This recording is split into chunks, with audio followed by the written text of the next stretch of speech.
ভারতবর্ষের পূর্ব হিমালয়ে আছে এমন একটি সুন্দর জায়গা যা ভারতবর্ষের সবচাইতে ছোট রাজ্যগুলির মধ্যে একটি হলেও এখানে আছে ভারতবর্ষের কিছু উচ্চতর এবং সুন্দর পাহাড়।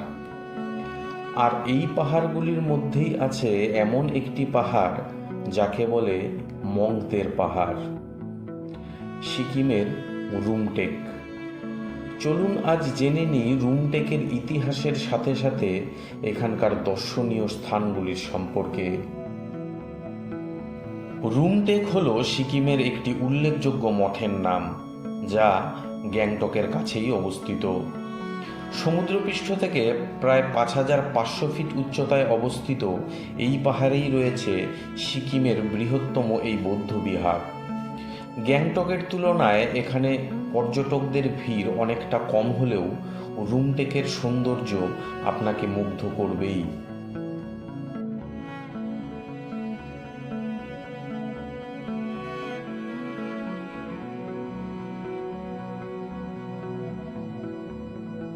রুমটেকের অচেনা রূপকে চিনতে, আপনাদের ঘুরে দেখাতে 2 দিন 1 রাতের প্ল্যান বানিয়ে বেরিয়ে পড়েছিলাম রুমটেকের উদ্দেশ্যে।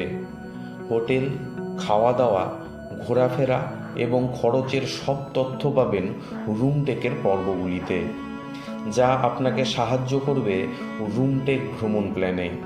চলুন তাহলে শুরু করি রুমটেক ভ্রমণের গল্পটা। আজ প্রথম পর্বে শোনাবো পৌঁছানোর কাহিনী।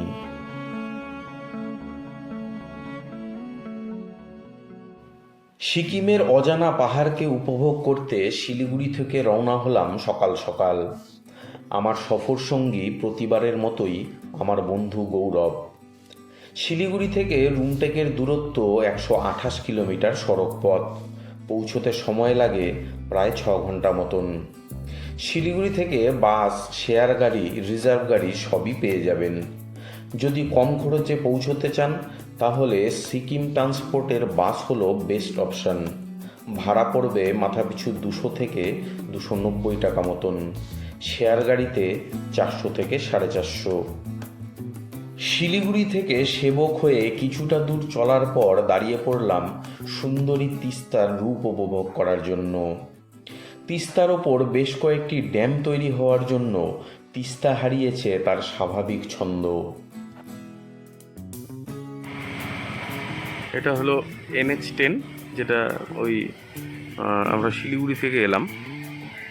এই দিকটাতে হলো এই যে কালিম্পংয়ের গেট, এই দিক দিয়ে কালিম্পংয়ের গেট, আর এই দিক দিয়ে হলো গ্যাংটক যাওয়ার রাস্তা বা সিকিম যাওয়ার রাস্তা।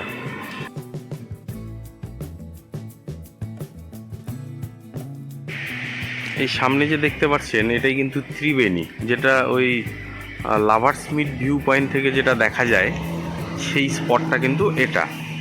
এই যে দেখুন, এই যে এটা হলো তিস্তা নদী, ঘোলা জল যেটা দেখা যাচ্ছে, আর এই যে নদীটা এটা হলো রঙ্গিত নদী, যেটা এই তিস্তাতে এসে মিলে যাচ্ছে।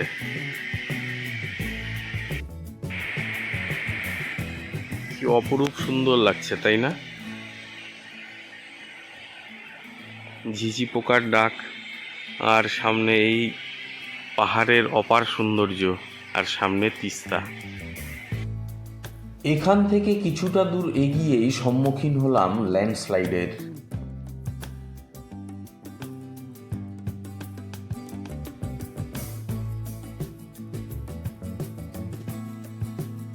কিছুটা সময় অপেক্ষার পর রওনা হলাম আবারও আমাদের গন্তব্যের উদ্দেশ্যে।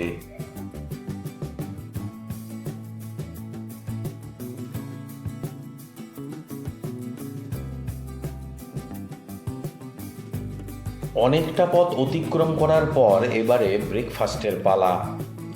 রংপো পৌঁছানোর আগেই নিমা লাইন হোটেলে বসে ব্রেকফাস্ট সেরে নিলাম।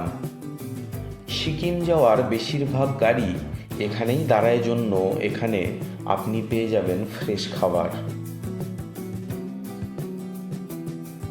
আবার শুরু আমাদের পথ চলা।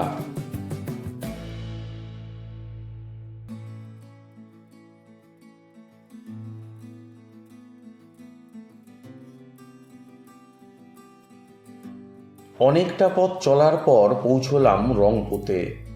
এটাই পশ্চিমবঙ্গ ও সিকিমের বর্ডার। রংপো ব্রিজ থেকেই চোখে পড়ল সিকিমের সাইনেজ। এখান থেকে সোজা রাস্তায় 38 কিলোমিটার গেলেই পৌঁছে যাবেন গ্যাংটক, আর হাতের ডান দিকের রাস্তা ধরে চলে গেলে পৌঁছবেন রিনক, পাকিয়ং এবং মেনলাতে। আমরা গ্যাংটকের রাস্তা ধরে চলে যাব রানীপুল পর্যন্ত।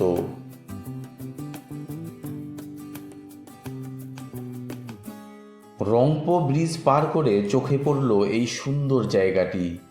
না দাঁড়িয়ে পারা গেল না।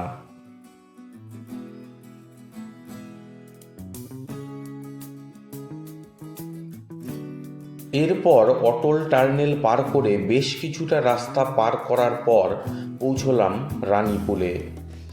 রানীপুল পার করে হাতের বাঁ দিকের রাস্তা ধরে 14 কিলোমিটার রাস্তা পাড়ি দিলেই পৌঁছে যাবেন রুমটেকে।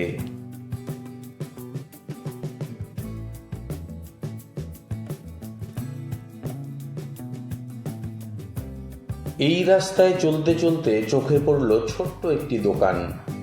লোকেশনটা দারুণ। এখান থেকেই পুরো গ্যাংটক শহরটা দেখতে পাবেন আপনারা।